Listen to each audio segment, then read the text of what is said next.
Je me permets de te dire bon matin. Bon matin, Eric. Donc, merci infiniment ce matin, aujourd'hui, d'être là avec moi. Ça me fait plaisir.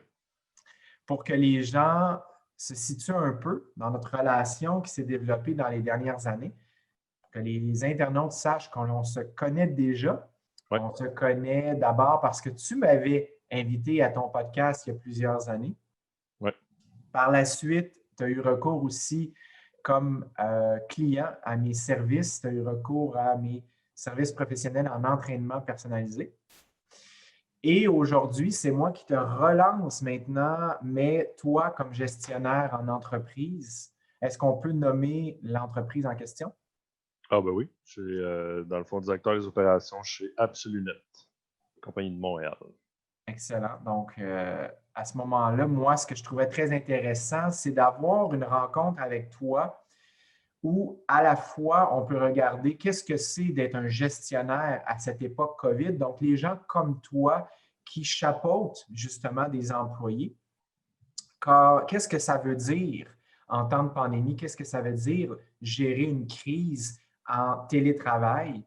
Donc, les gens qui se reconnaissent, qui sont gestionnaires comme toi, mais aussi d'aller dans l'Internet, Internet of all things, Mhm. parce qu'on est deux personnes aussi, deux humains qui sommes très, très curieux, qui aimons en apprendre, qui aimons explorer toutes sortes de sujets de la vie courante et des choses un petit peu plus métaphysique, on va dire, également. Donc, on est plusieurs choses, on est plus difficile à catégoriser en tant qu'être humain. Ouais. Ah ben écoute, pour commencer peut-être avec la portion gestion COVID et tout ça, si on se recule à quand ça a commencé, c'est sûr que, puis même encore aujourd'hui, je reviendrai peut-être, mais il n'y a personne qui a déjà vécu ça dans sa vie, de son vivant. On peut retourner à des cas de pandémie dans les années 20 ou 30, mais c'est un autre contexte, on est complètement ailleurs. Euh, donc, on se retrouve devant une crise, oui, au niveau de la pandémie, crise économique. Au départ, on ne sait pas trop ce qui va se passer, comme n'importe qui, en fait, sur la planète. Dès le départ, on pense un peu comme tout le monde que c'est passager, puis que dans quelques semaines, ça sera réglé. Donc, de façon, nous, l'entreprise, au niveau de ce qu'on a fait, on a pris des mesures préventives en faisant évidemment des mises à pied temporaires, comme beaucoup d'entreprises ont fait. Mais ceci étant dit, avec quelques semaines qui passaient, on s'est rendu compte que nous, en étant dans le e-commerce, évidemment, les gens demandaient d'augmenter les budgets dans les contrats qu'on avait et tout, parce qu'ils voyaient bien que ceux qui n'étaient pas vraiment présents en ligne devaient s'ajuster pour l'être. Ceux qui l'étaient déjà voulaient accélérer une certaine croissance ou une cadence. Donc, on s'est vu rappeler ces gens-là. Il y en a qui se sont trouvés d'autres emplois par le temps qu'on les rappelle, mais sommairement, on a rappelé tout le monde et on est reparti en croissance. Donc, ça, c'est un peu au niveau de l'organisation. Au niveau de la gestion, euh, je dirais que ça amène une autre dimension. Ça amène une dimension qui est plus difficile. Oui, la vidéo permet d'avoir une portion du non-verbal, mais il n'y a pas tout le non-verbal dans le vidéo. Euh, il y a un senti qui n'est pas là. Il y a un moment aussi d'arriver au bureau le matin, de croiser quelqu'un, de voir que la personne semble avoir une mauvaise soirée et à l'inverse, très de bonne humeur ou vice-versa.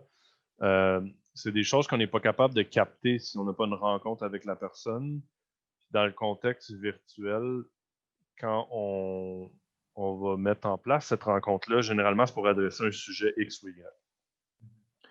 Donc, on perd cette espèce de small talk, de discussion qui peut être pas liée du tout au travail, qui donne beaucoup d'informations à un gestionnaire sur comment la personne se sent, comment ça va. Donc, un des défis de ça a été d'aller sonder les gens.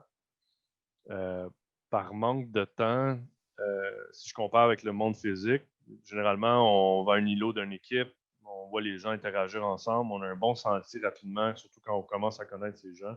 de comment ça va, est-ce qu'il y a des choses qui ne vont pas, ainsi de suite.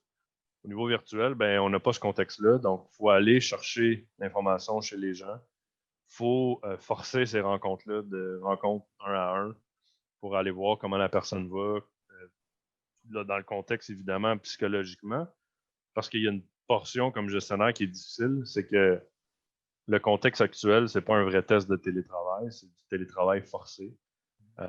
Personne n'a choisi ça. Je pense qu'il y a des gens qui découvrent des bienfaits, mais on voit aussi des côtés négatifs pour des gens qui sont plus sociaux, des gens qui ont besoin du sentiment d'appartenance, d'aller au bureau, de discuter avec leur équipe, parce que le côté virtuel vient enlever un certain élément.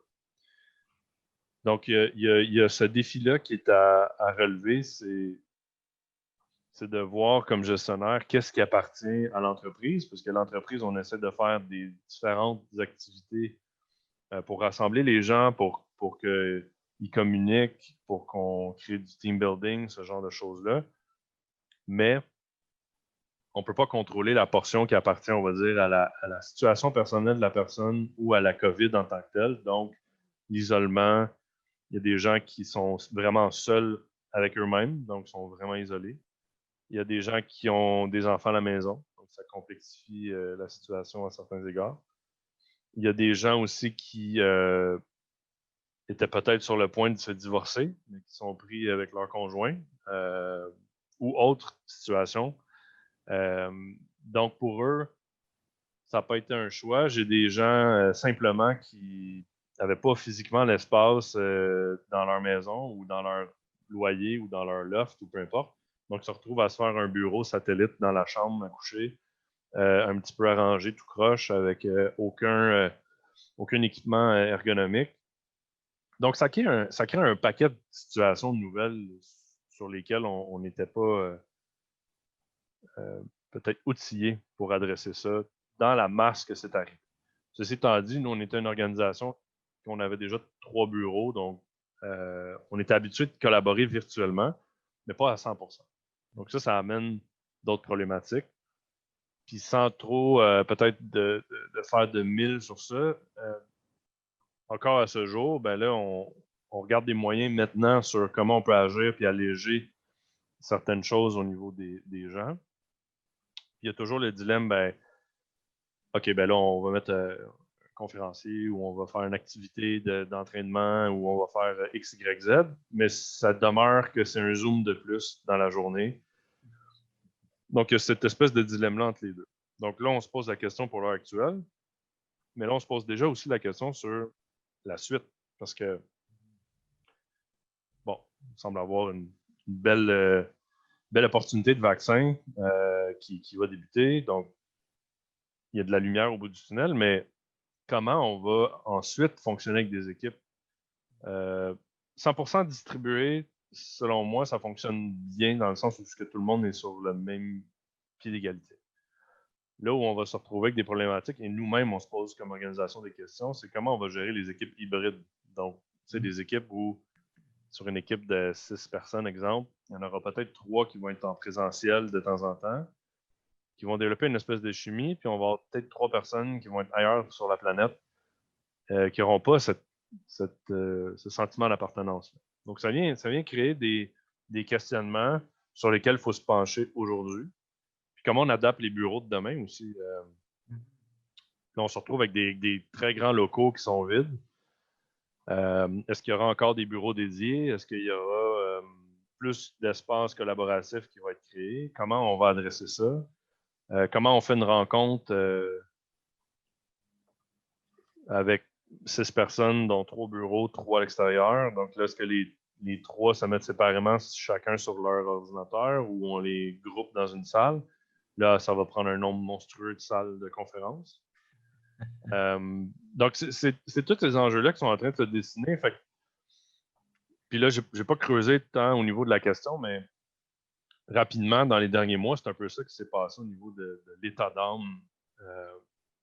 Puis, c'est un autre exemple aussi, puis qu'on vit aujourd'hui, puis qu'on va continuer à vivre, ben, l'embauche à distance, c'est quelque chose qui est relativement nouveau pour moi. Il y a des organisations qui le font.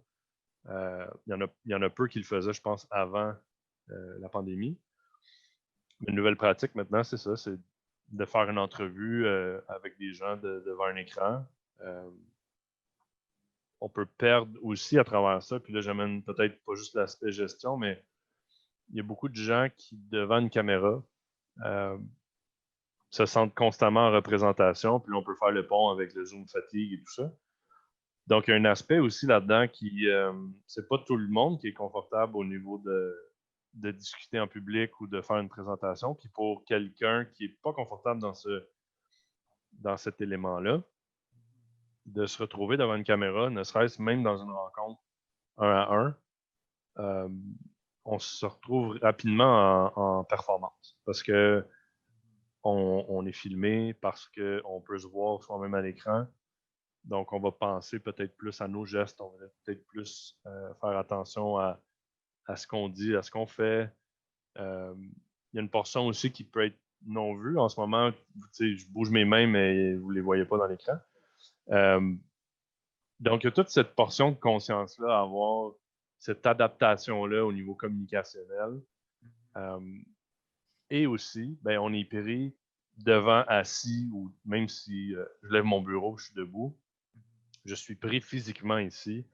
Je peux pas dire « Hey Eric, on va-tu dîner ensemble, marcher, ou on va-tu prendre une marche, on va-tu faire notre meeting en marchant? » Ou juste le simple déplacement d'une salle de conférence à l'autre, au bureau.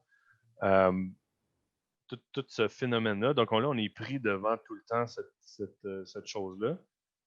Puis là, j'ajoute aussi la couche personnelle dont je parlais peut-être un peu plus tôt. Les gens,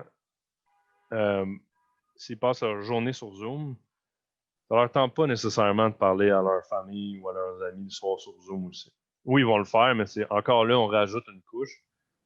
Donc, on se retrouve avec cette espèce de contexte-là d'effet boule de neige, de peu importe ce qu'on rajoute on top, même si c'est hyper intéressant.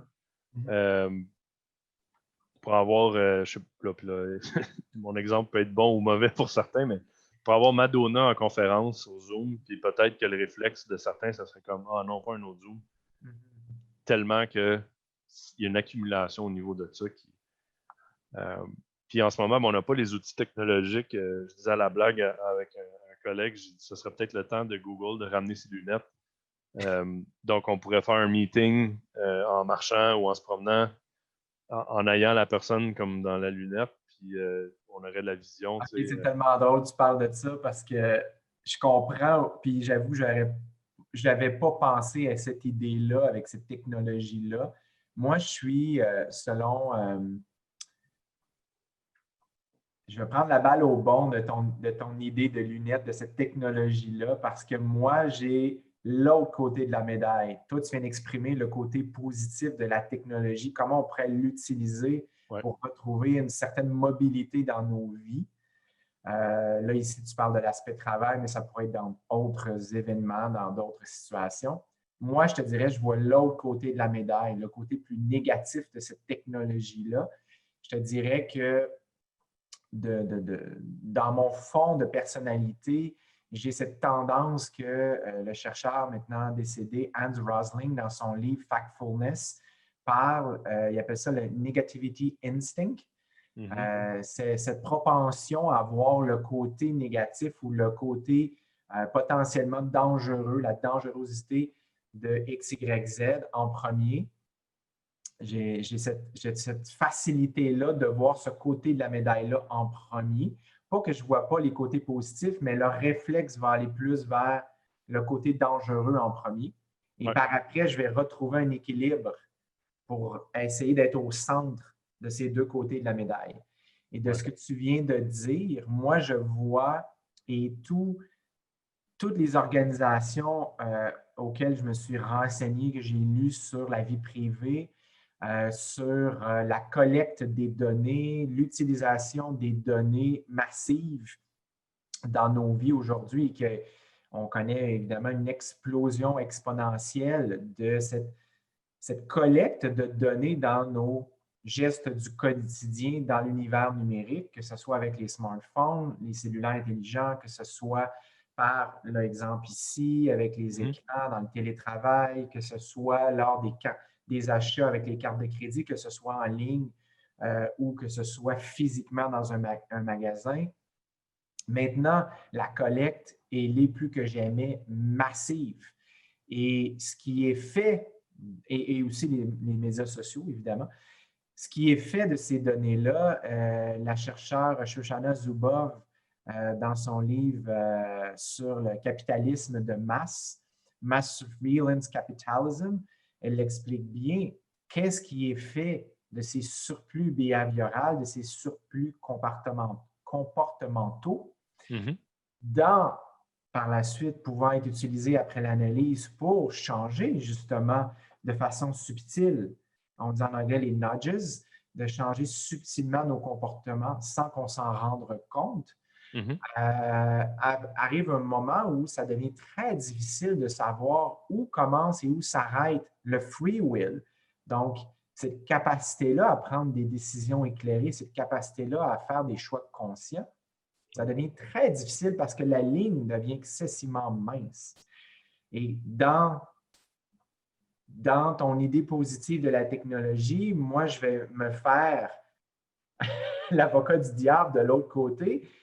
Google étant partout maintenant, je me dis, OK, mais au vu de la vie privée et de ce que l'on sait maintenant de tous ces gestes et de toutes ces données pouvant être utilisées pour très subtilement changer nos comportements, on en est où? Ben, il y a un côté qui est très facile, c'est que tu l'as sûrement déjà entendu, si on ne paye pas, c'est toi le produit. Fait C'est clair. que, bon. Ouais. Fait que pour Google, pour toutes les solutions qu'on ne paye pas, même Zoom a passé dans le tordeur à certains égards. Mhm. Donc, c'est sûr que si on ne paye pas pour le produit, ben le produit, par la nature du capitalisme, on n'a pas le choix de trouver une façon de rentabiliser, évidemment, ces services-là. Donc, les données ont sûrement changé, mais de mémoire, Google, pour un utilisateur moyen qui utilise la recherche sur ce genre de produit-là, va générer entre 3 à 500 $ par année pour Google. Ah, OK. Attends. Donc, puis là, les chiffres sont à confirmer là, parce que ça fait longtemps que j'ai vu cette statistique-là. Donc, évidemment, revenus de publicité, revenus de placement de produits, revenus de X, Y ou Z. Donc, on se retrouve dans un univers où, tu sais, je vais faire un parallèle vraiment facile avec la musique. On fait partie des générations qui ont connu les cassettes puis qui ont connu les CD où on accumulait de l'argent pour acheter un CD à peu près à 22 piastres. Puis si c'était une importation privée, ben des fois, ça montait à 35. Ouais. Puis on a connu la maison Columbia. Puis bon, On est la génération du Walkman, puis oh, exactement. Mais enregistrer la radio avec une cassette, avec un double tape. Oh, ouais. donc, il y avait ce côté de notion d'accumulation d'argent pour payer pour avoir la musique. Mhm. Quelqu'un qui naît aujourd'hui peut streamer de la musique gratuitement sur YouTube, sur Spotify, sur peu importe les plateformes, je ne les connais même pas tous, Mhm. mais va être confronté à de la publicité ou à de la collection de données Mhm. pour probablement y proposer des publicités en lien avec la musique. Parce que là, il y a un paquet de corrélations derrière qui se font que peut-être que les jeunes qui écoutent tel type de musique sont plus susceptibles d'acheter tel type de produit. Là. Ça, avec l'intelligence artificielle, on peut faire ça. Donc, on se retrouve dans ce penchant-là. Puis j'amène ça sur la table parce que, comme consommateur, puis les gens souvent vont dire, bon, OK, Facebook, les algorithmes peuvent t'amener à penser politiquement d'une certaine façon, de par le fait que l'analyse des données, tout ça. Bon, fine. Par contre, la solution à un Internet propre, qui serait libre de ce genre d'influence-là, ben, ce que ça veut dire, c'est que c'est un modèle où il faudrait que le consommateur paye. Mhm. Donc, demain matin, je suis le premier qui voudrait payer pour un service à la Facebook ou autre type de service, en sachant que mes données ne sont pas utilisées. Mhm. Donc, il commence à avoir des services dans ce genre-là. Il n'y en a pas beaucoup parce que la masse là, je reviens à mon exemple de gens qui sont, exemple, nés à exposer avec la musique. Mm-hmm. On est rendu habitué à la gratuité. On Yeah. est rendu habitué à je peux consommer du contenu. Tu sais, moi, je regarde du contenu sur YouTube. Il y a certaines chaînes YouTube. Là, je veux dire, le calibre de contenu vidéo est meilleur que certaines chaînes de télé. Là. Je veux dire, il y a de l'argent en arrière de ça. Donc, eux, comment ils font de l'argent? Ben, c'est avec la publicité, avec le tracking, avec X, Y, Z. Mm-hmm. Mais combien de personnes sont abonnées à YouTube Red ou plus, je ne sais même plus c'est quoi le nom, le YouTube Premium, ou que c'est 10 ou 15 $ par mois, puis ça enlève les publicités. Combien de personnes utilisent ça? Je serais curieux de connaître les chiffres, mais ça ne doit pas être beaucoup. Donc, on se retrouve dans cette espèce de dualité-là. Sur le fait qu'on est habitué d'avoir des services gratuitement, on ne veut pas payer, donc on s'envenime dans le modèle actuel parce que les compagnies profitent de ça. Là, ben, ils vont développer des applications avec évidemment des coûts monstrueux en arrière au niveau des infrastructures et ce genre de choses-là, puis ils n'ont pas le choix de créer ce type de modèle-là. Et comme ça fonctionne, ben, ça continue. On dit souvent que c'est le consommateur qui a le pouvoir, puis réellement, c'est vrai. On avait vu une vague de gens qui quittaient Facebook jusqu'à un certain temps. OK.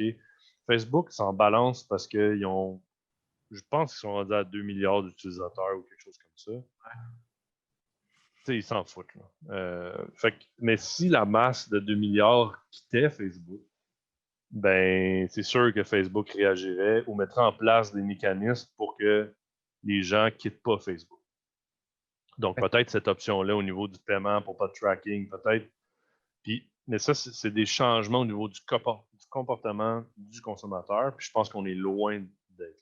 Mais c'était là aussi un peu ma question, c'est-à-dire, en fait, c'est plus une réflexion qu'une question, c'est-à-dire, euh, où est-ce qu'on en est rendu? Je reviens sur l'esprit libre, le free will, jusqu'à quel point on l'avait comme animal humain auparavant, avant même la venue de toutes ces technologies-là qui peuvent aller chercher cette masse d'informations-là, l'analyser à des vitesses incroyables, faire des pronostics, des statistiques et de là arriver à justement changer potentiellement nos comportements sans qu'on soit plus ou moins conscient de la chose. Donc, mon questionnement était à quel point auparavant c'était possible de le faire, à quel point aujourd'hui c'est possible de le faire avec les nouvelles technologies à des niveaux qu'il n'était pas justement possible de faire auparavant. Et ma réflexion vient beaucoup de, exemple, l'historien Yuval Noah Harari, justement, qui s'intéresse énormément, lui, historien de la perspective évolutionniste, donc cette idée-là, justement, de l'Homo sapiens, mais aussi en relation avec son environnement, donc son environnement technologique d'aujourd'hui, parce que la technologie a toujours été là. C'est facile de penser que la technologie aujourd'hui est la technologie, mais je veux dire, l'invention de la roue, l'invention de l'écriture, l'invention de ci, de ça, du feu, ce sont des formes technologiques, mais évidemment différentes de celles d'aujourd'hui.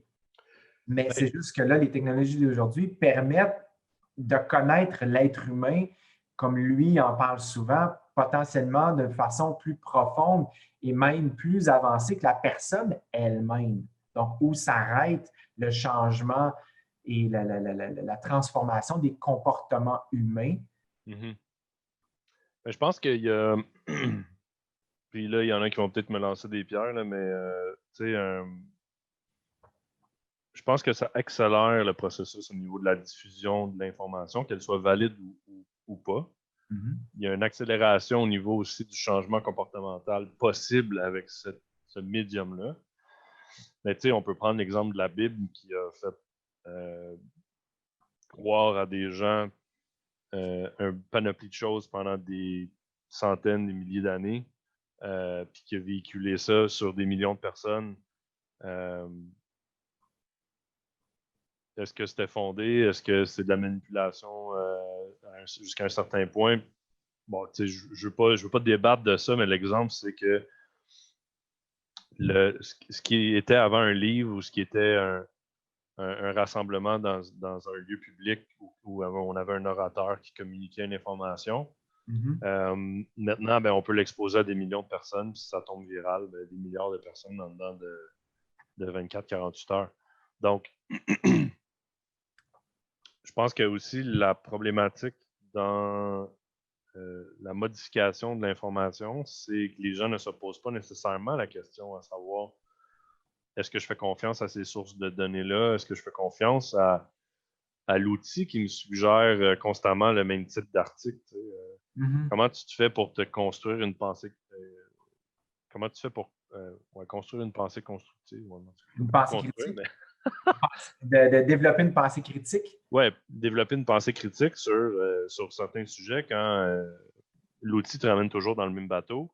Ben, c'est peut-être de changer d'outil, c'est peut-être d'aller explorer, c'est soi-même de se poser des questions sur changer un peu sortir des chantiers battus, d'aller explorer d'autres sujets qui vont peut-être faire changer sa façon de penser sur d'autres choses qui n'ont aucun lien avec le sujet sur lequel on lit. Mais il y a ce questionnement-là à travers ça. Puis on peut le regarder le verre à moitié vide ou à moitié plein, comme tu disais tantôt, avec Google, mais en même temps, Google te permet d'aller visiter un pays dans lequel tu pourras peut-être jamais mettre les pieds, puis d'apprendre comment accoucher ta femme toi-même si ça te tente. Tu peux aller chercher de l'information incroyable aussi avec ça. Puis, fait que c'est, encore là, je pense que c'est une question d'équilibre. C'est que là, on a ouvert la porte à ça. Est-ce qu'il y aura un resserrement? Est-ce qu'il y aura une reconsidération un peu de ça? On peut penser peut-être à ce qui s'est passé dans les années 70 sur un paquet de côtés plus libertins, où là, on est parti dans une espèce de trend. Puis après ça, on a peut-être ramené certains éléments parce qu'on s'est posé des questions. Puis on a dit, ben, est-ce que finalement, fumer une cigarette quand tu viens d'accoucher, c'est la bonne chose? C'est un peu ça. Je pense que peut-être qu'Internet, jusqu'à un certain point en ce moment, il y a un côté un peu comme la cigarette dans ces années-là où on ne sait pas trop encore les effets néfastes que ça peut avoir. On en sait de plus en plus, par exemple. Il y a de plus en plus de gens qui disent Oui. On est allé très loin. C'est comme si on était dans un candy shop. C'est comme si on avait un enfant de 10 ans qui est rentré dans un magasin de bonbons. Puis là, tu lui dis ben, vas-y, mon homme, vas-y, jeune fille, je te laisse dans le magasin et je te laisse le soin de t'auto-réguler. Fait, il y a beaucoup de spécialistes. J'ai beaucoup dans ma bibliothèque derrière de livres justement sur le sujet maintenant parce qu'on commence à avoir beaucoup plus de données. Oui. Il y a de plus en plus de psychologues, de médecins qui se questionnent fondamentalement sur à la fois cette capacité qu'aurait potentiellement l'être humain à s'auto-réguler dans un univers où justement on est dans un magasin de bonbons. Et là, on en vient, si tu me permets, à tout ce qui est le phénomène de l'éducation. Donc, l'éducation en bas âge. Et j'avais un contact avec un médecin, justement, qui, lui, allait dans les écoles avant la COVID sur le bien-être numérique. Donc, c'était justement d'enseigner, de partager des outils pour que les enfants, dès le bas âge, vu que maintenant, ils ont des tablettes dans les écoles, ils ont des cellulaires très, très jeunes dans leurs mains. Et donc, c'était avec ces cerveaux qui sont en formation, où le cortex préfrontal, la pensée réfléchie n'est pas encore développée avant l'âge de 20-25 ans, d'un point de vue morphologique, d'un point de vue physiologique dans la boîte crânienne, bien, tous ces synapses-là, toute cette capacité-là, qui est comme justement un enfant dans un magasin de bonbons, c'est de dire on développe des mécanismes, on développe une pensée critique, on développe un esprit ouvert avec cet œil critique, cette curiosité-là, cette faim-là de la connaissance, mais aussi avec cette capacité à comprendre que si tu fais juste te lancer dans un magasin de bonbons puis tu manges jusqu'à plus soif, jusqu'à plus faim, bien, tu vas en être malade. Donc, c'est de réussir à trouver une espèce, tu parlais d'équilibre. Puis il y avait un livre j'ai trouvé extrêmement intéressant de Marianne Wolf qui s'appelle Reader Come Home. Puis je pense que je te l'avais partagé cette année, à un moment donné, le titre, je suis plus sûr. Puis c'est cette chercheur-là, justement, qui a écrit le livre, et si ma mémoire est exacte, sur 10 ans où elle a travaillé justement avec la version papier, la version digitale, et de dire, est-ce que physiologiquement, le cerveau change? Physiquement, est-ce que le cerveau change lorsque l'on étudie, lorsque on est exposé au digital versus au papier? Est-ce que la pensée réfléchie est différente? Est-ce qu'on est plus en mesure d'apprendre, ou est-ce qu'il y a une façon différente que le cerveau interprète les données et de la façon qu'il se développe en fonction de l'outil? Et dans le livre, elle exprime que oui, selon les résonances magnétiques, selon l'utilisation de technologies justement modernes, Mhm. pour voir s'il y avait une façon que le cerveau se développait différente ou non en fonction de l'outil. Et la réponse était oui. Et donc, ce n'était pas de dire c'est bien ou c'est mal, dans cette pensée binaire, espace-temps, du bien et du mal, mais c'était plutôt de dire oui, il y a une réponse qui est différente en fonction du médium. Et donc, si on va complètement dans l'un ou complètement dans l'autre, bien, voici ce qui peut potentiellement en arriver. Et donc, dans une société où on est dans la technologie 24/7, est-ce que c'est une bonne chose? Potentiellement, une mauvaise chose, potentiellement. Et donc, c'est là de prendre des décisions plus éclairées. Ouais, je pense qu'il y a une bonne portion qui passe par l'éducation, tu disais.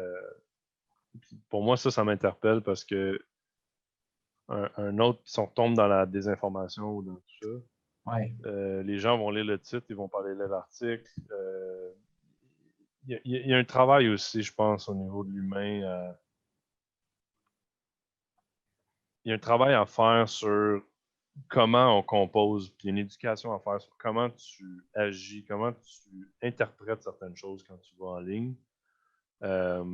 Tu sais, j'ai une de mes sœurs qui va vouloir me tuer que je donne cet exemple-là, mais à un moment donné, je la nommerai pas, moi je l'épargne parce que j'en ai trois, mais à un moment donné, elle m'envoie un article parce qu'on faisait du bateau sur le fleuve Saint-Laurent, puis on faisait du sport nautique aussi, fait que puis elle aime pas aller dans l'eau, puis c'est correct, il y en a qui aiment pas ça.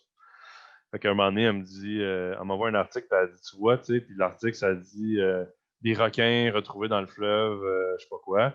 Puis ça venait du Journal de Montréal à l'époque, qui était un site qui c'est une parodie. satire. Ouais, exactement. Ouais. Et qui est malheureusement fermé aujourd'hui parce qu'ils ont eu des poursuites, je pense, de Québécois, mais c'était un site très rigolo, un peu comme The Onion aussi en anglais qu'on connaît. Mais c'est un peu ça, tu sais.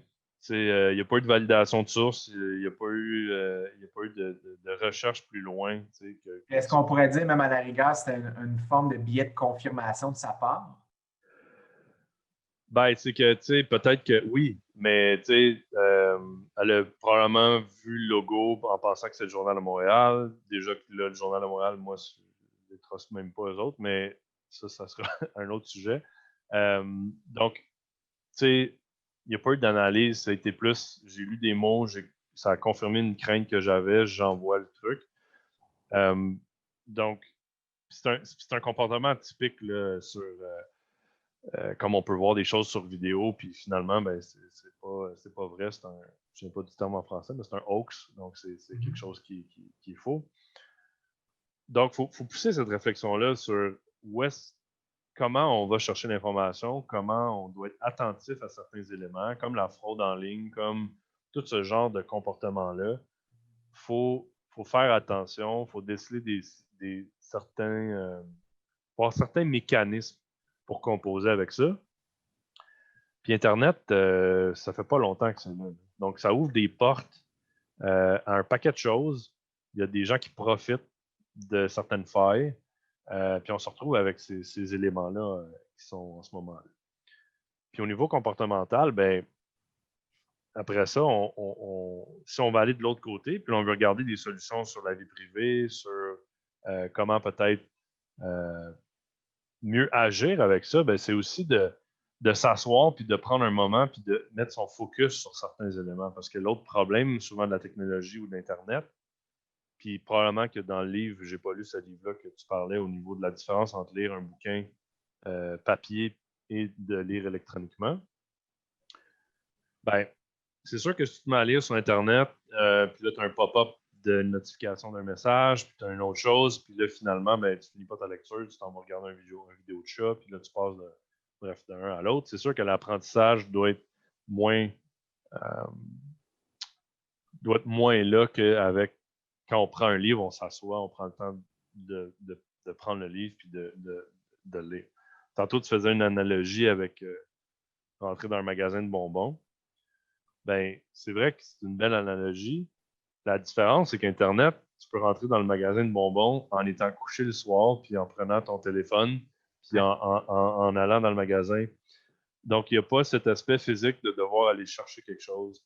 Une facilité outrancière quasiment de trouver à peu près tout ce que tu peux imaginer et même ce que tu ne peux pas imaginer. Et puis, on parlait dans le spectre de la consommation aussi. Tu peux, en un clic, le lendemain matin, tu reçois ton bien chez toi. Puis là, on peut aller dans la compulsion, puis tout ce genre de comportement-là aussi. Donc, mais encore là, je reviens à ça, c'est que Internet, c'est relativement jeune, c'est nouveau.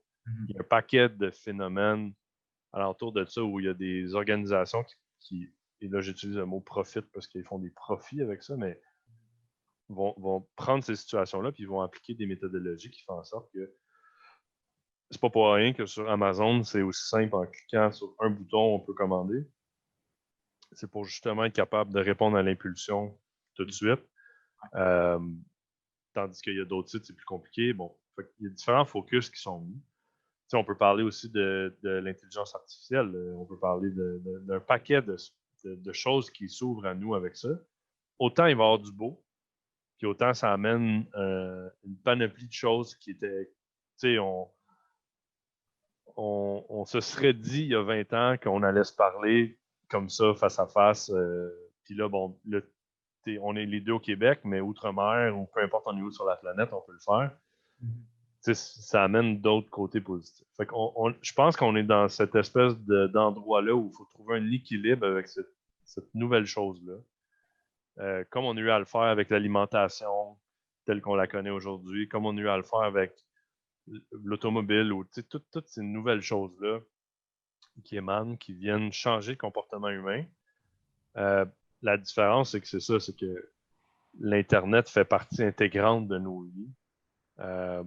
Autant pour nous rappeler ce qu'on va faire demain dans notre calendrier, pour aller chercher une recette, pour aller faire... Puis il y en a qui sont encore dans l'approche d'aller à la bibliothèque, puis d'aller chercher des livres, puis d'aller faire des recherches de cette façon-là.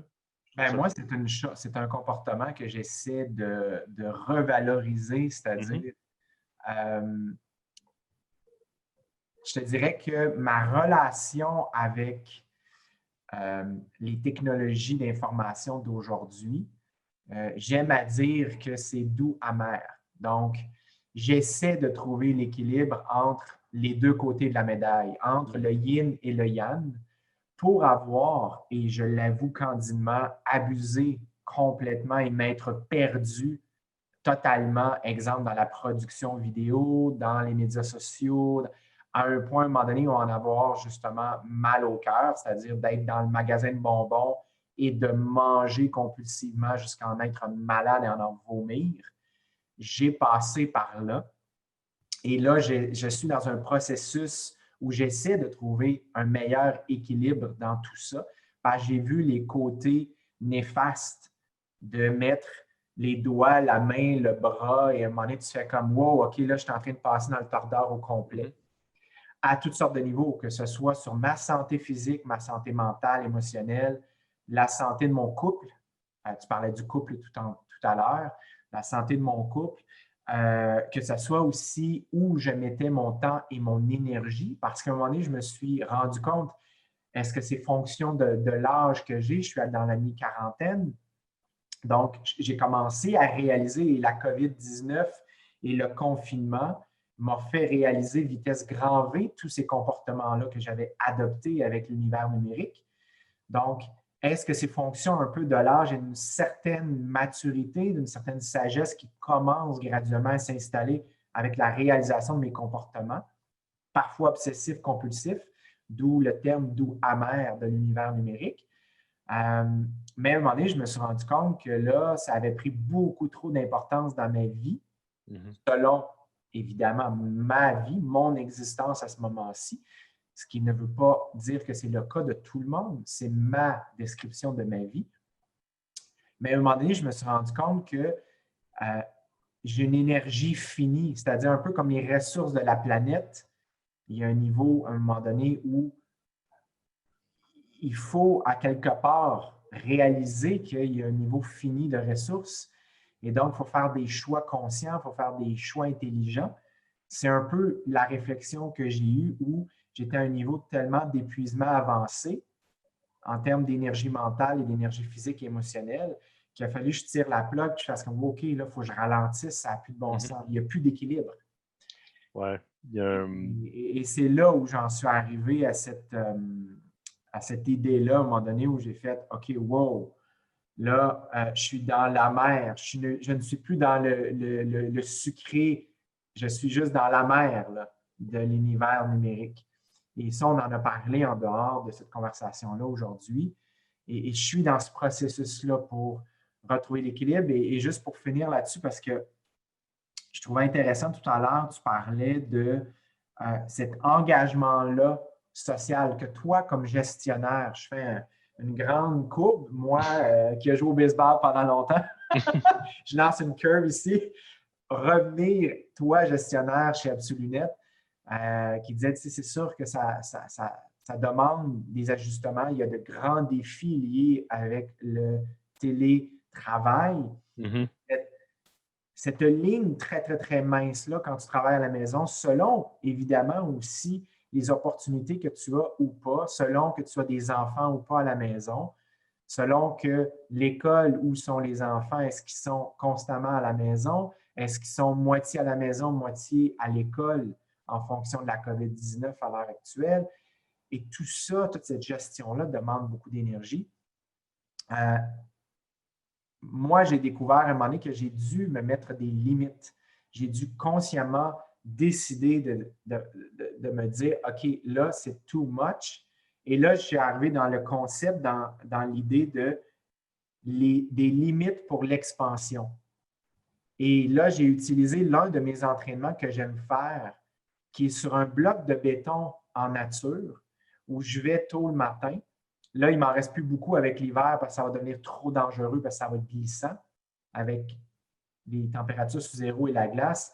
Mais l'idée, c'était un bloc de béton qui est surélevé. Et donc, à ce moment-là, je dois demeurer extrêmement focus. Je dois devenir parfaitement conscient de mon environnement, le cube de béton, mais aussi de tout ce qui peut se passer dans mon environnement, que ce soit les écureuils, que ce soit les oiseaux, que ce soit des fois les chiens qui arrivent parce que d'autres personnes se promènent. Donc, je suis conscient de mon environnement immédiat, mon carré sur lequel je peux tomber si je ne suis pas parfaitement présent dans ma pratique. Et là, je me dis, est-ce que je peux utiliser ça, cette pratique physique-là, mais en même temps, au niveau mental, au niveau émotionnel, dans ma vie en général. Donc, avec qui, pourquoi, quand, comment, j'utilise mon énergie physique et mentale. Et là, ça m'a amené à faire des choix de plus en plus conscients. Comme aujourd'hui avec toi, j'ai choisi d'utiliser de ce temps, de cette énergie que j'ai pour le passer avec toi. Donc, ça m'a obligé à faire OK, whoop, un peu, là, avant de me garrocher partout avec n'importe qui, n'importe comment, prends le temps de te poser. Est-ce que vraiment tu veux? Est-ce que vraiment tu as besoin? Et tu as le droit de dire non et tu as le droit de faire sais-tu quoi? M'a passé mon tour cette fois-là. Puis ça m'a fait penser à deux choses, on va dire ton segment. La première, c'est que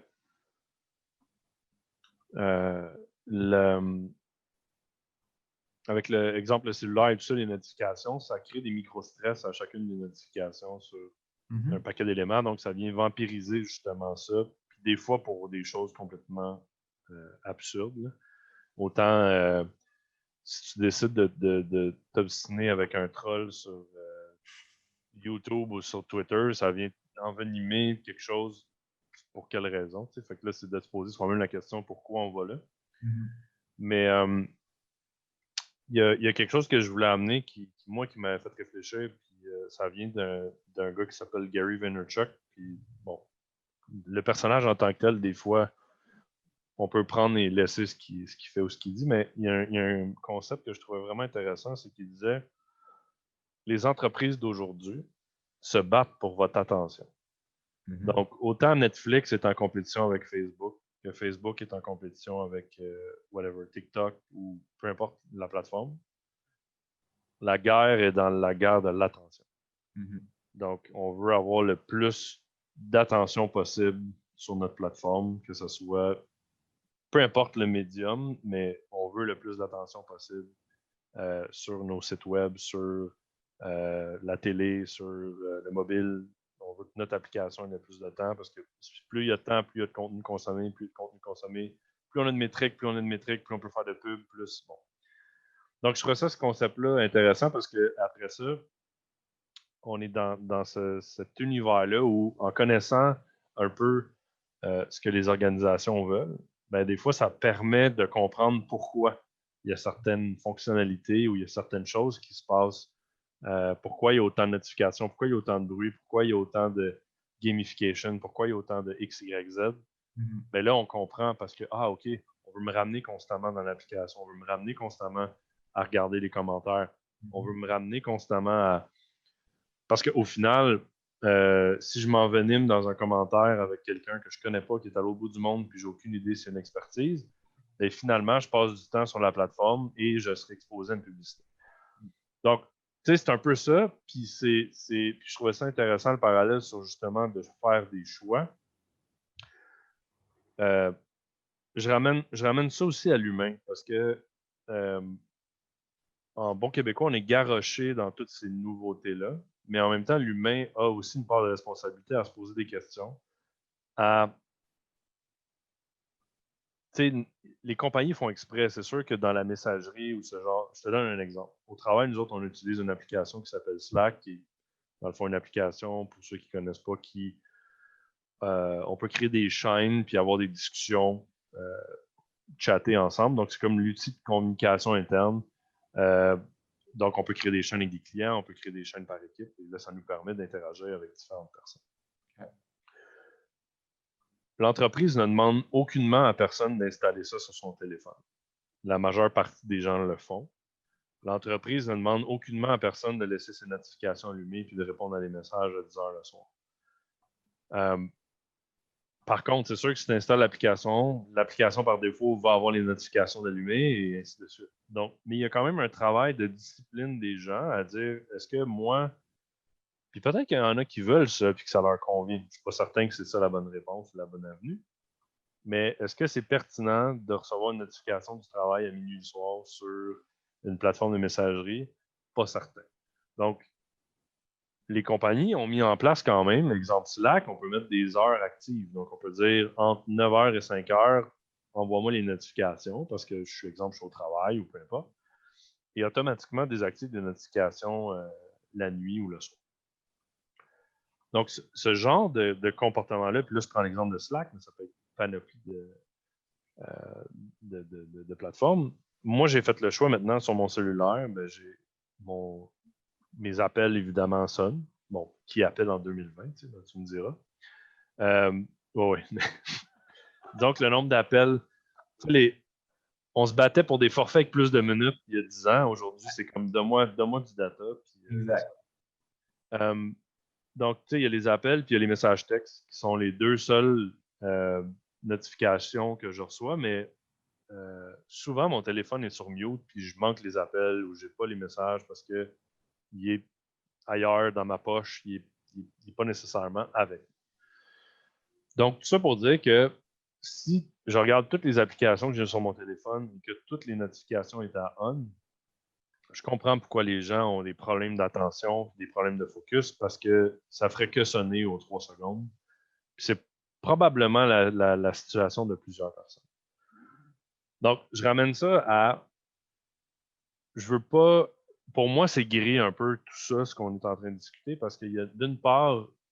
Tu sais, moi, je ne fais pas partie des gens qui pointent la grosse entreprise en disant « Oh, la conspiration de l'entreprise.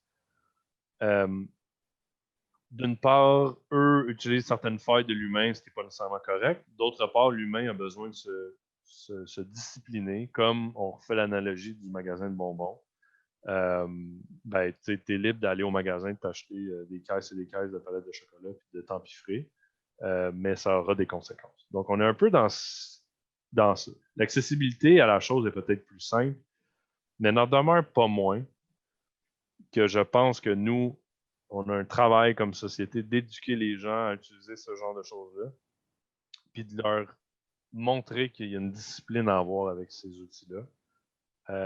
Puis il y a un livre qu'on a déjà parlé ensemble qui est Why We Sleep, qui, moi, a fait que je dors en moyenne probablement 1 heure et demie de plus depuis que j'ai lu ce bouquin-là, mais dans ce livre-là, exemple, évidemment, on parle de l'exposition à la lumière bleue avec le téléphone, avec l'ordinateur et tout. Ben, c'est vrai que ça a des conséquences. Puis si on se discipline pas à justement 1 heure ou 2 heures avant d'aller se coucher, de limiter notre exposition à ce genre de choses-là, ça aura des conséquences sur notre santé. Donc, les notifications puis tout le reste des choses, pour moi, rentre un peu dans ça, c'est de dire, oui, il y a une responsabilité, on va dire, des organisations. Je pense qu'il y en a qui commencent à aussi changer des choses, mais il y a une responsabilité sociétale puis de l'humain à prendre des moyens. Comme on ne va pas au casino tous les jours, puis ceux qui y vont ont des problèmes. Est-ce qu'on est en train aussi de découvrir des nouvelles problématiques des gens au niveau de la dépendance technologique, au niveau de la dépendance à certaines choses qui se retrouvent en ligne? Je pense qu'on est aussi dans ce moment-là où on découvre des nouvelles choses, puis qu'on va adresser ça dans... Tu sais, je me souviens pas, j'avais lu... il y a une nouvelle phobie, là, je ne me souviens pas le nom m'échappe, que j'avais lu sur Wikipédia. C'est la phobie ou c'est les gens pensent entendre ou sentir leur téléphone vibrer quand c'est même pas le cas. En tout cas, il y a un nouveau... Ben, moi, ça m'est arrivé à plusieurs reprises cette année. Je ne l'avais même pas dans ma poche, puis j'avais l'impression d'avoir entendu. Je ne savais même pas que c'était potentiellement une phobie. Ben, pas une phobie, mais c'est un nouveau phénomène Okay. de ça. Donc, juste au niveau comportemental, tu vois qu'il y a des C'est comme le impacts. membre fantôme d'une personne qui a été en Oui, mode. exactement. Et là, c'est amputé de ton cellulaire, entre guillemets. On s'entend que ce n'est pas la même chose, là, mais... Il y a un... Écoute, il y a un sentiment aussi, tu sais, on peut aller dans une autre avenue au niveau de l'exemple du téléphone, mais combien de personnes sont capables de partir de chez eux sans leur cellulaire? Tu sais. Moi, sans problème, sérieusement.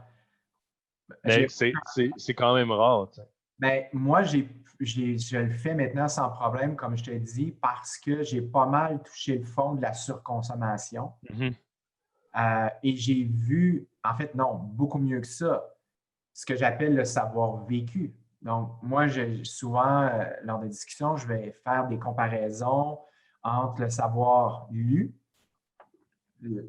la quantité astronomique de livres un peu partout, le savoir oral, donc ce que j'ai appris de la bouche d'enseignants, de mentors, de whatever, de discussions comme celle-ci, et le savoir vécu, le savoir expérimental. Donc, lorsque je l'ai vraiment ressenti dans mes tripes, d'un point de vue de mes pensées, de mes émotions, de mes sensations, du mouvement, comme les 4 facteurs selon Feldenkrais. Lorsque je l'ai vécu à ce moment-là, là, j'ai une connaissance très fine, un savoir très fin de ce que j'ai lu ou de ce que j'ai entendu de la part d'enseignants. Là, ça reste. Là, je l'ai vécu. Et donc, avec la technologie, d'où à un moment donné où je me suis vraiment lancé corps et âme, si je puis dire, là-dedans, il y a plusieurs années, et je me suis perdu un peu là-dedans. Quand à un moment donné, je suis allé loin dans ça et que j'ai ressenti dans mes tripes les effets potentiels sur mon sommeil, sur la fatigue mentale, le mental load, comment j'avais de la difficulté à me concentrer. Là, mes yeux partaient partout tout le temps. Je n'arrivais pas à rester focus sur un élément à la fois. Il fallait que je sois partout sur mon cellulaire. Ça popait dans mon écran. J'entendais quelque chose. Je n'arrivais plus du tout à rester concentré, que ce soit dans un livre papier ou quoi que ce soit. Je n'arrivais plus à m'entraîner pour le plaisir de m'entraîner parce que tout devenait comme créateur de contenu. Évidemment, comme entrepreneur qui fait sa propre promotion audiovisuelle par YouTube, sur les médias sociaux et tout ça, comme j'enregistre et je fais le montage de mes propres éléments audiovisuels, bien là, chaque fois que je sortais, chaque fois que je faisais quelque chose, devenait une occasion de créer du contenu. Mm-hmm. Donc là, je n'arrivais plus à être uniquement Éric. J'étais coach Éric Blais tout le temps. Je me levais le matin, je me couchais le soir, j'étais coach Éric Blais. En représentation constante. Exactement ce que tu disais tout à l'heure avec les écrans. Je devenais un élément de représentation. J'étais un performeur, mais 24/7, 365. À chaque nouvelle respiration consciente, ça devenait une occasion de créer du contenu. Et à un moment donné, j'en ai quasiment vomi quand je m'en suis rendu compte. Mm-hmm. Là, tu parlais d'éducation, de l'aspect responsabilité individuelle et ce sur quoi je suis totalement en accord avec toi, mais avec une bémol. Donc, moi, tu parlais de ces failles de l'humain. Il y a un livre extraordinaire qui s'appelle Le bug humain de Sébastien Boller et qui, lui, parle des 5 renforceurs primaires, ce qu'il a nommé les 5 renforceurs primaires. Et il parle dedans, l'un de ces renforceurs primaires, d'infodémie, d'infobésité, pardon, c'est ce besoin compulsif d'aller rechercher de l'information continuellement, qui était un besoin relié auparavant, selon la perspective évolutionniste, d'en savoir le plus possible, d'être le elder et d'avoir un elder dans ta tribu, dans ton clan, parce que c'était ce livre humain, ce livre ouvert, vivant, qui pouvait dire « mange pas ça parce que tu vas mourir Mm-hmm. » ou « va dans telle place, il y a un terrain pour justement aller cueillir, aller chasser qui est extraordinaire, mais si tu vas un peu trop loin, là, tu as potentiellement des ennemis, puis là, tu es loin de ta tribu, fait que si tu es dans une position, tu as besoin d'aide, tu es dans la merde. Mm-hmm. Toutes ces choses-là qui étaient le passage oral de l'information, qu'aujourd'hui, on n'a plus besoin autant avec Internet. Et là, on pourrait aller dans le débat de c'est quoi vieillir aujourd'hui à l'ère Internet, justement, où la place de la personne âgée, la place du elder avec le passage oral qui n'est plus autant nécessaire. Bref, tout ça pour dire que ce que tu disais tout à l'heure et mon analogie du magasin de bonbons, moi, je me dis qu'on est probablement un carrefour actuellement. On est probablement un endroit où on se rend compte un peu de tout ça, de tous ces phénomènes-là, aussi des phénomènes monopolistiques. Donc, on parle souvent des GAFA ou bien des GAFAM si on ajoute Microsoft. Mm-hmm. Et cette capacité-là, justement, d'aller chercher les datas en fonction de nos comportements en ligne, que ce soit comme consommateur de données ou de consommateur de produits physiques d'achat en ligne qui vont nous être livrés. Tout ça, moi, de mon expérience personnelle et de tout ce que j'ai lu sur le sujet, de différentes personnes dans le domaine, que ce soit des psychologues, des psychiatres, des sociologues, des gens dans le marketing, des entrepreneurs privés, des gens qui sont sortis du milieu, qui connaissent très bien comment ça se passe à l'intérieur, qui disent exactement ce que tu as dit, c'est-à-dire qu'ils exploitent les failles. Donc, comment est-ce qu'on peut retrouver un équilibre en étant conscient de notre humanité, de ce que l'on est depuis des centaines de milliers d'années, mais à l'ère post-industrielle et à l'ère numérique et de l'intelligence artificielle, comment on peut arriver à réconcilier tout ça? L'aspect free will, l'aspect on sait qu'on peut être manipulé, de façon plus ou moins facilement, dépendamment du niveau d'ignorance. Et là, ce n'est pas péjoratif quand je dis ignorance. Je ne Mhm. parle pas d'intelligence, mais je parle d'éducation. Donc, Ouais. d'être conscient de ces mécanismes-là. Où est-ce qu'on trouve un équilibre dans tout ça pour une société saine? Moi, c'est Ouais. ça qui est actuellement ma réflexion.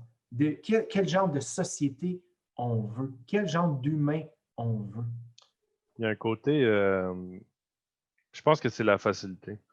Je disais pas je disais, j'ai regardé un micro-documentaire.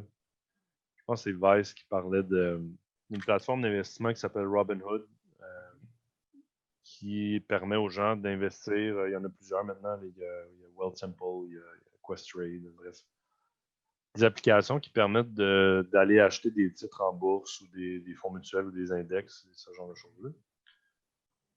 Mais la facilité d'ouvrir un compte, puis c'est drôle parce que j'ai fait l'exercice, je pense, en même temps je voulais tester une de ces plateformes-là, puis j'ai ouvert un compte parallèlement avec ma banque.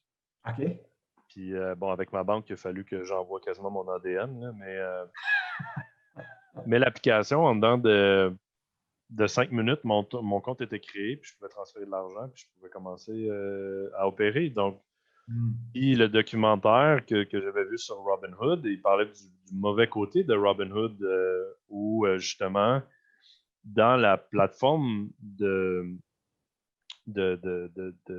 trading, il y avait beaucoup d'éléments de gamification dans la plateforme, mais on s'entend que c'est pas un jeu, on joue avec de la vraie argent. Et il parlait aussi de la facilité de pouvoir avoir accès à ça. Ça faisait en sorte que quelqu'un pouvait prendre ses économies, euh, acheter des mauvais titres, puis faire un mauvais choix, puis bon, de tout perdre.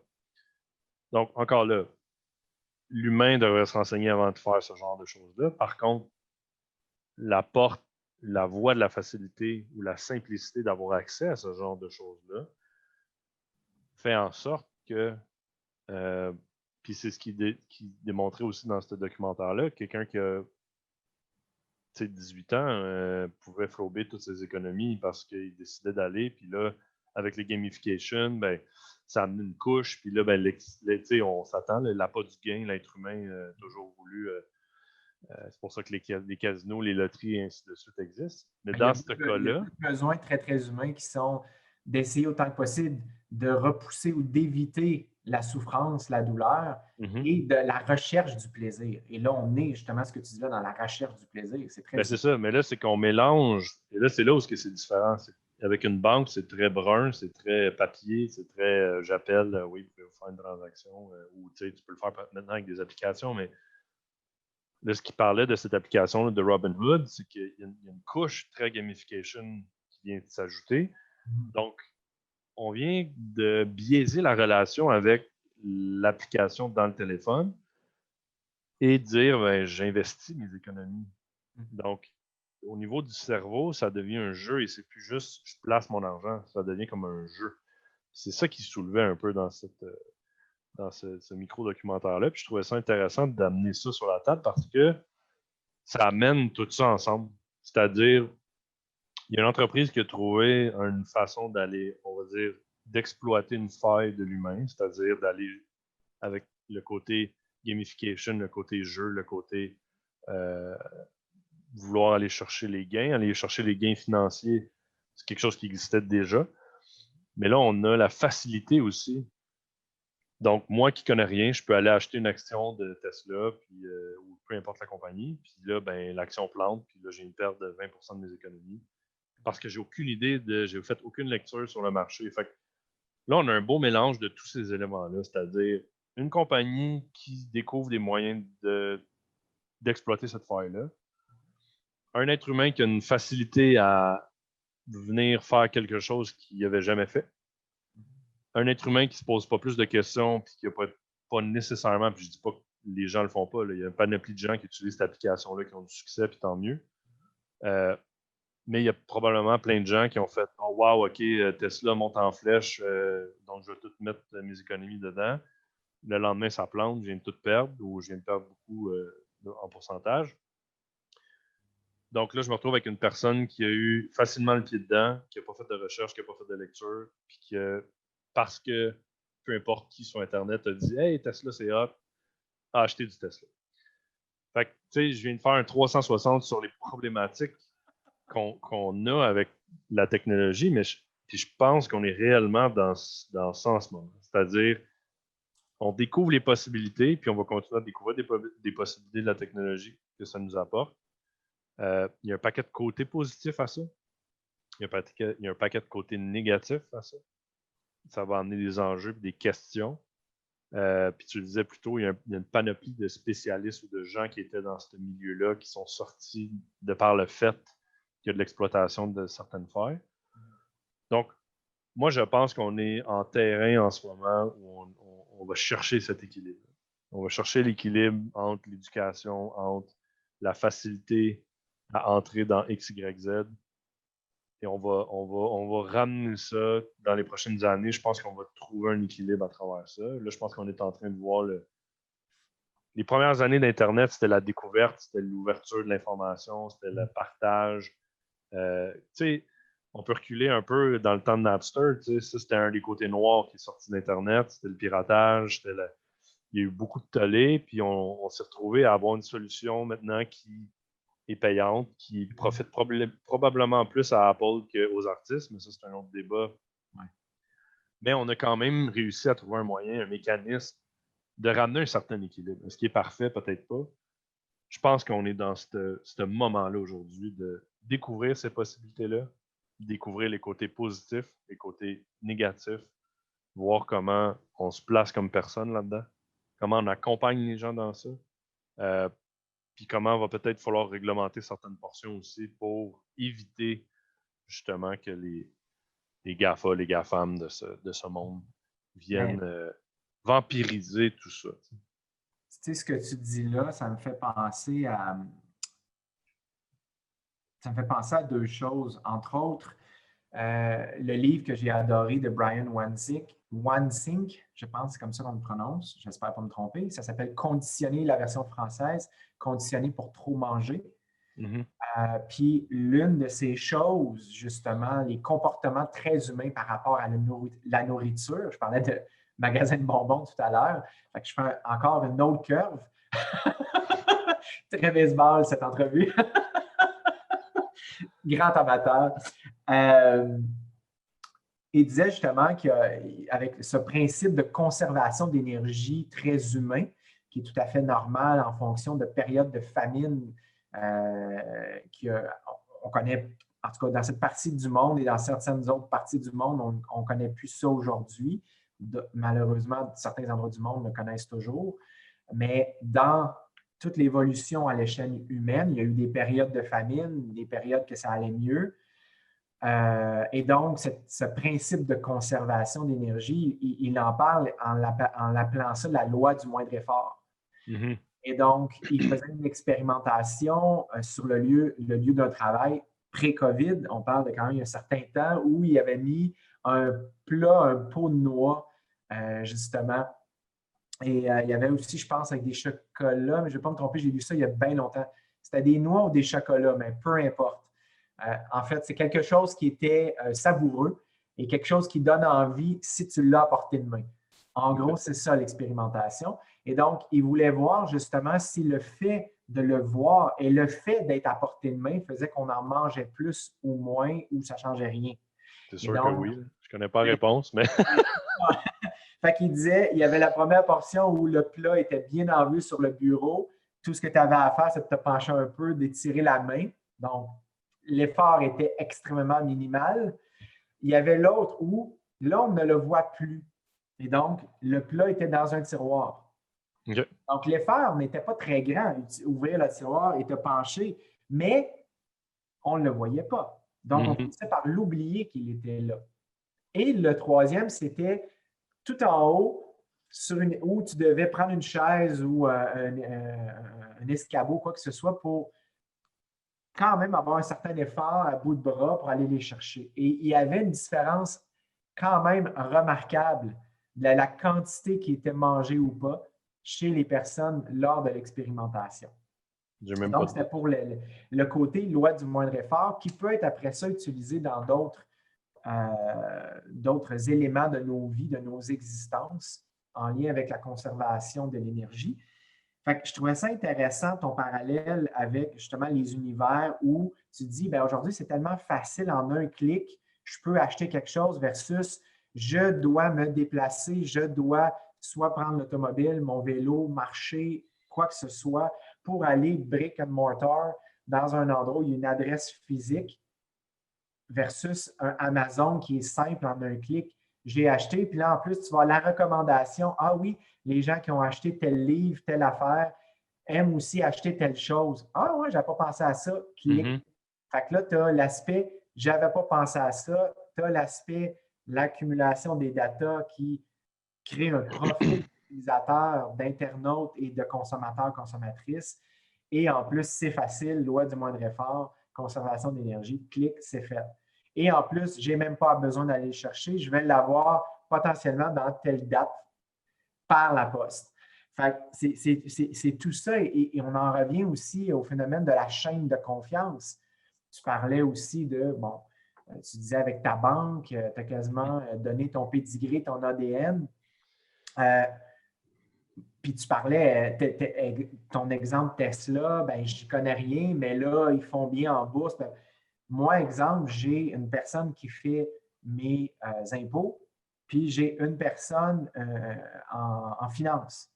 Parce qu'à un moment donné, j'ai fait, OK, où je mets mon énergie, où je mets mon temps, j'en sais pas pire en finance pour justement être autant que possible une personne qui peut avoir une certaine réflexion sur les choix à faire avec cet argent-là.